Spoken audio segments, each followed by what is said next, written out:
Hi, this is Maggie. Today I'll be looking at the chart of actress Marilyn Monroe. Um, she was born Norma Jean.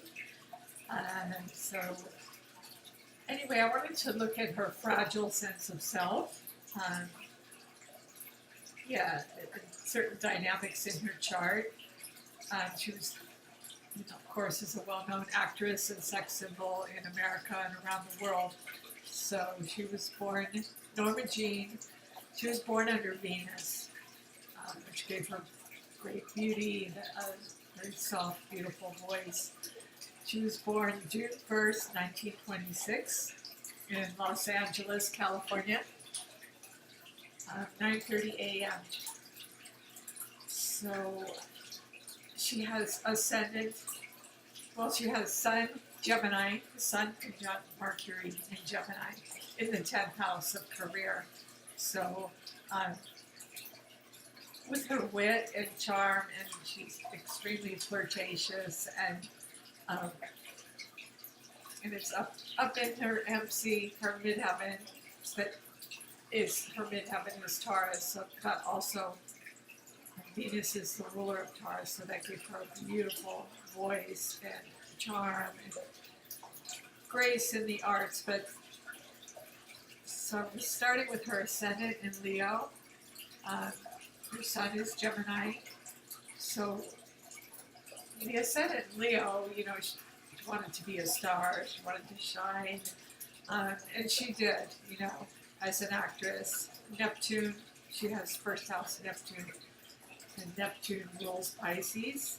It's the master of illusion, so she would put on different, who do you want to see? Do you want to see her, like Marilyn, or do you want to see Norma Jean?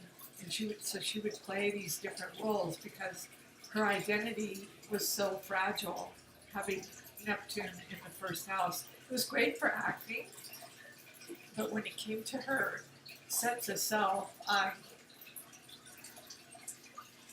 a first house Neptune can cause some confusion, and it's compounded by so many other identity issues, really, mom issues, severe sense of abandonment. She has Pluto in the 12th house of the unconscious. She was given up for adoption and placed in foster care homes, and she was sexually molested and abused. And so that's her 8th house, Pisces. The 8th house is the house of Scorpio. And so she has Mars there. Mars is the ruler of Scorpio, but in this case, Mars conjunct Uranus. Uranus is sudden, unexpected, unusual event. So conjunct Uranus in Pisces made her extremely sensitive. And she has a very sensitive nature. She has a beautiful granddaughter, Trine, which I will get to, but I'm trying to get to her mom issues and her severe sense of abandonment, which caused her addiction, to drugs and alcohol, and ultimately she overdosed. So Mars acts as a malefic, the sex abuse. I think she was raped too as a teenager in foster care, and given up for adoption. So that would definitely be Mars conjunct Uranus in the 8th house of Scorpio. And that would just give her extreme sensitivity about her sexuality, and frequently victims of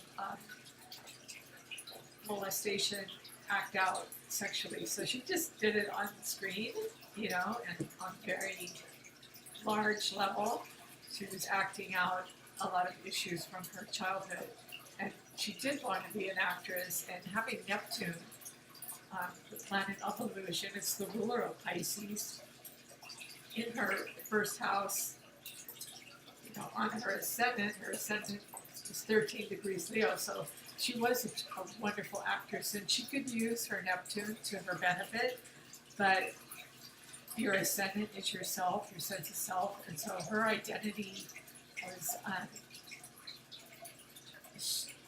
she didn't really know who she was. I mean, her 12th house of the unconscious, she has Pluto there, and Pluto is such a malefic in this case to have in your 12th house. If you have this fragile sense of self, all this, abuse that was going on in her 8th house of Scorpio with Pisces. And so the 12th house is Pisces' house, and she has it in a water house, and it's in Cancer. So there are several things that signify her mother. So Cancer is the ruler of the 12th house, and her North Node is in the 12th house. So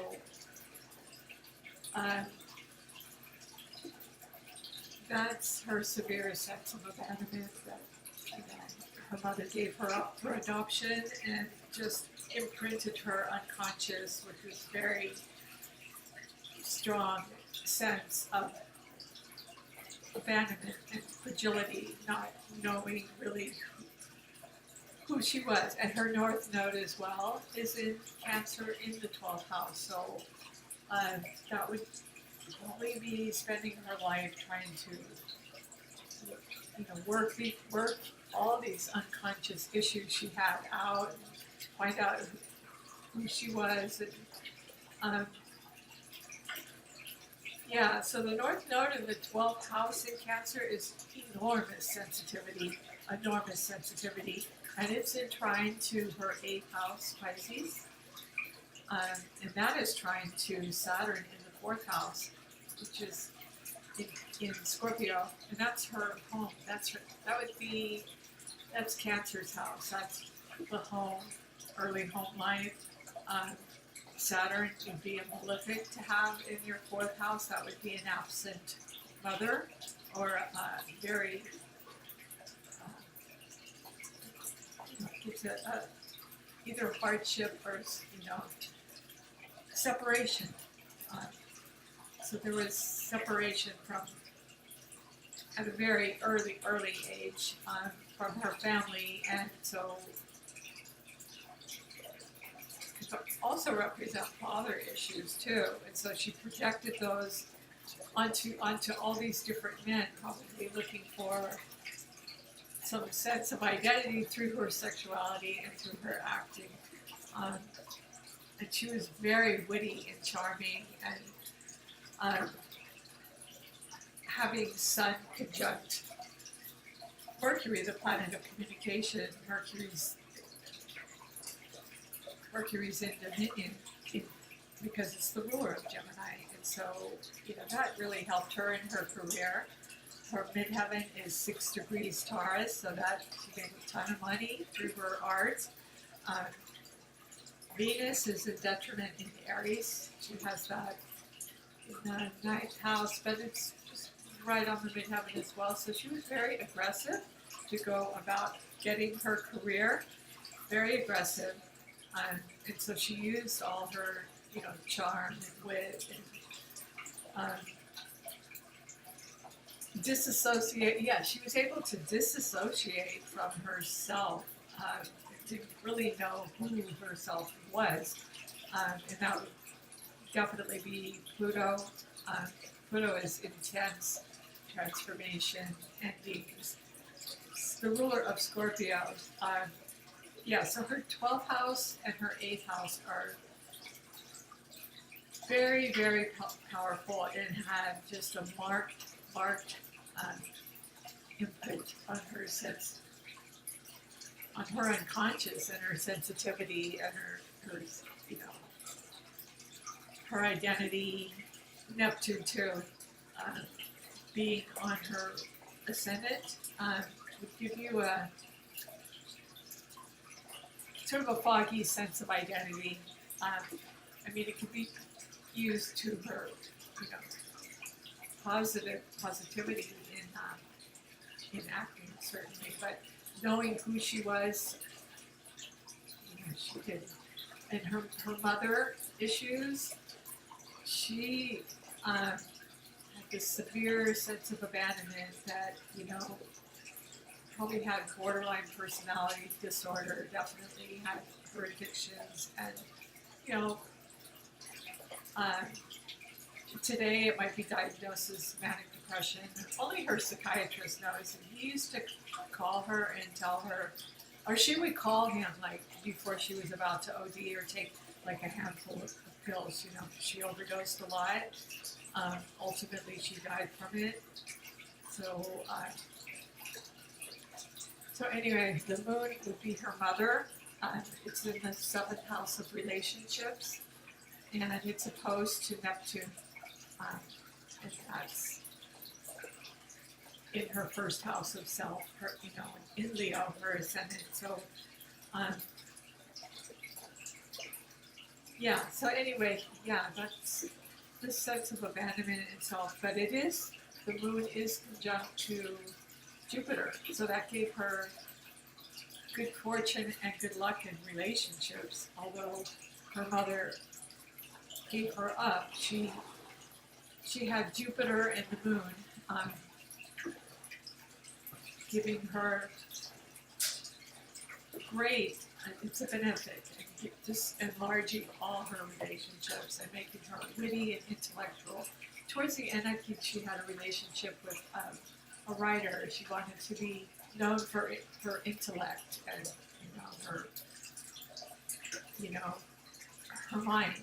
You know, she I forget who the author was, but because she was coming to know herself this whole lifetime of having her Pluto and North Node in the 12th house, you know, just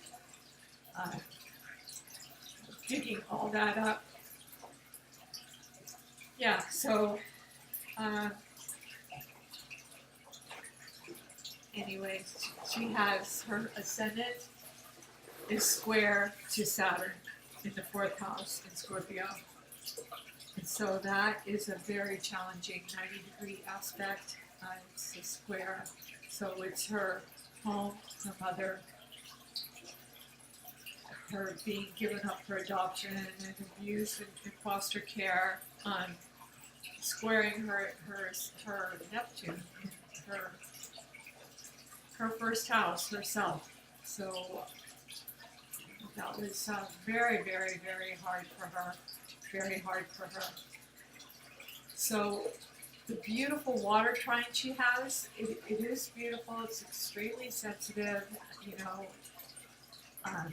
luckily she had her art. She was discovered and used that in her art, but for her fragile identity, I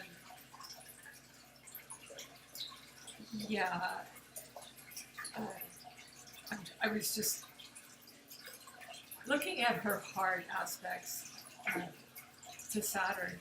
Saturn is also square her moon. Again, that's her mother, the abandonment issues. 7th house, her first primary relationship was, you know, her mom giving her up. So luckily she has Jupiter there, so that just brought her, you know, many other relationships. Put her on the screen, you know, Uranus rules, and Saturn rules Aquarius, so, and that's in trine to her Gemini, so she was very witty and, you know, extremely flirtatious, and she could just, you know, pour on the charm and the flirtatiousness, but she was an intellectual as well. Anyway, I was talking about her square. So anyway, the moon conjunct Jupiter gave her success. Gave her success through relationships and brought her, you know, to her midheaven. You know, her midheaven, her career, made her a star, and she wanted to be a star. But at the same time, she's projecting all these parts of herself, you know, that are just So she has this beautiful water trine, but the trine is also offset by these two squares to Saturn in her 4th house of home in Scorpio. And so her moon, was her mom. That was her first. Um, and so there were other relationships as well. Her seventh house. The Kennedys and all kinds of relationship issues I'm sure she had. So a lot of them were good fortune and benefited her, because Jupiter's there and it just expanded her moon. And so a lot of them were very beneficial, and she met some very important, distinguished people and was known all over the world. And of course, Aquarius rules the airwaves, so everyone. But the moon is square to her fourth house, the home. So that was her first formative relationship with her mom, and so she played that out in other relationships, having that fragile sense of identity. And ultimately, she OD'd and she died over, probably over relationships, or just not having a strong enough sense of self to deal with it, with all this water trying, especially the 12th house and the 8th house are extremely, extremely sensitive and fragile when it comes to a sense of identity. And Mars is the ruler of Scorpio, and that's as a malefic in her 8th house. Yeah, so the other square I talked about was to her home, with Saturn in this case, I don't know what the story with her father was. He was obviously not around, so I'm just naming her mother as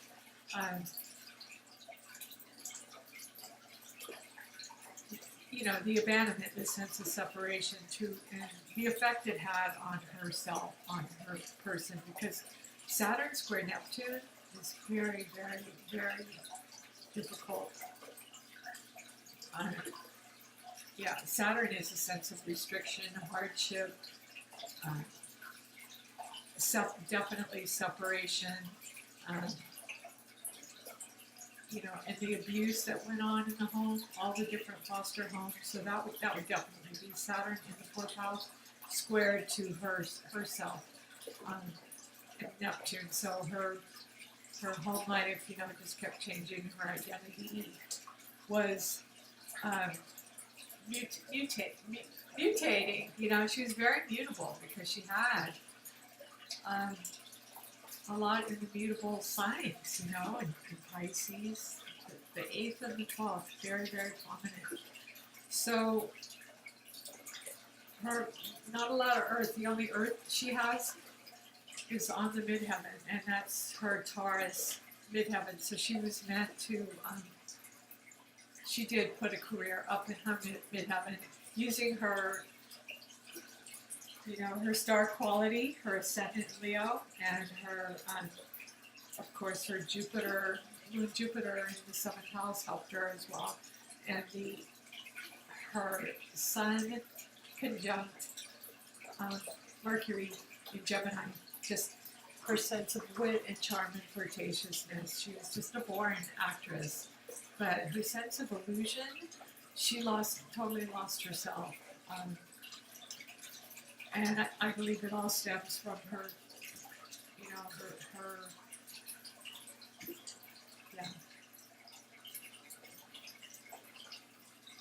from her, abandonment, her very strong abandonment issues.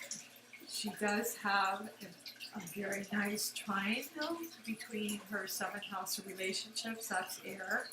The moon and Jupiter are in air, and they are in trine to her Gemini stuff, her Sun and Mercury in Gemini. So that enabled her to network and just really, that really enhanced her career, her partnerships, her relationships, and how she met so many important people, how she was discovered at a young age. So anyway, her most prominent element is air. She has a lot of air, her Gemini, Aquarius stuff. On fire, she has Venus and Aries, which is very direct and assertive. She was very direct and assertive going after what she wanted. Yes, and what else in fire? The Neptune and the Ascendant. So that helped her to become a star, but it didn't. The Neptune helped her to play different roles, but it didn't help her to really know who she was. She was very confused about that, her identity, but she did know that she could project different roles and just turn it off and on, Norma Jean or Marilyn or whoever she wanted to be at the time. So that was her fire, and her water. This is Scorpio. 8th house, very, very hard placement for her. Mars and Malefic in the 8th house, and Uranus as well. The 12th house is really heavy. Very, very heavy abandonment issues and North Node issues to work out. That's some heavy, heavy duty stuff in there. And Saturn, Saturn in her home life is very, very, very difficult. So that's her water. Her water caused her a lot of pain and suffering. So anyway, that's what made me want to look at her chart, and I hope you enjoyed this. If you do, please like and subscribe. Thank you.